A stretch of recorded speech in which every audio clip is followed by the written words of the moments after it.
Hi அன்புள்ளங்களே, எல்லாம் எப்படி இருக்கீங்க? சந்தோஷமா ஆரோக்கியமா மகிழ்ச்சியா இருக்குமா? ரொம்ப ரொம்ப சந்தோஷங்க, ரொம்ப ரொம்ப ஆரோக்கியங்க. நிச்சயமாகவே முடிவு உண்டு. நீங்கள் எடுக்கின்ற ஒவ்வொரு முடிவுகளும் வெற்றியின் பாதையிலே, வெற்றியின் வெளிச்சத்திலே செல்ல வேண்டும் என்று எல்லாம் அல்ல இறைவனை வேண்டுகின்றேன். ரொம்ப சந்தோஷங்க. இந்த பேப்பர் ஒன்றும் இல்லைங்க, தமிழ்நாடு கவர்மெண்ட்டு நம்மளுக்கு ஒரு அறிக்கை கொடுத்துருக்குது. எம்கேவி அப்படின்ற ஒரு பட்டாசு கடை வந்து நம்மளுடைய கொடுங்கையூரில் அமைஞ்சிருக்குது. ரொம்ப ரொம்ப சந்தோஷமா, ரொம்ப ரொம்ப ஆரோக்கியமா இந்த பட்டாசு கடை அமைஞ்சிருக்கு. ஏன்னா குழந்தைகளுக்கு எப்படிலாம் பட்டாசு வெடிக்கணும் அப்படின்னு சொல்லி கொடுக்கறதுக்காக இந்த பேப்பர் ரெடி பண்ணியிருக்காங்க. பாருங்க, பெரிய விஷயங்க.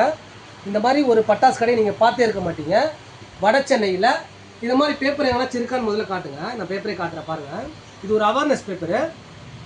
இந்த பேப்பர் பார்த்துங்க, மிகப்பெரிய அளவில் இந்த பட்டாசு கடை குறைஞ்சபட்சம் ஒரு 8 ஆண்டுகளாக நடந்துட்டு இருக்குது. ரொம்ப ரொம்ப சந்தோஷங்க, ரொம்ப ரொம்ப மகிழ்ச்சிங்க. இங்கே எல்லா விதமான பட்டாசு இருக்குது. குழந்தைகளுக்கு பார்த்தீங்கன்னா மிகப்பெரிய அளவில் பட்டாசு இருக்குது. அதில் சொல்லக்கூடிய விஷயம் பார்த்தீங்கன்னா 80 ஐட்டம்ஸ் இருக்குது, 41 ஐட்டம்ஸ் இருக்குது. மறுபடியும் உங்கள் லைனில் வர நிச்சயமாகவே முடிவு உண்டு. வெற்றிவேல் முருகனுக்கு அரோகரா.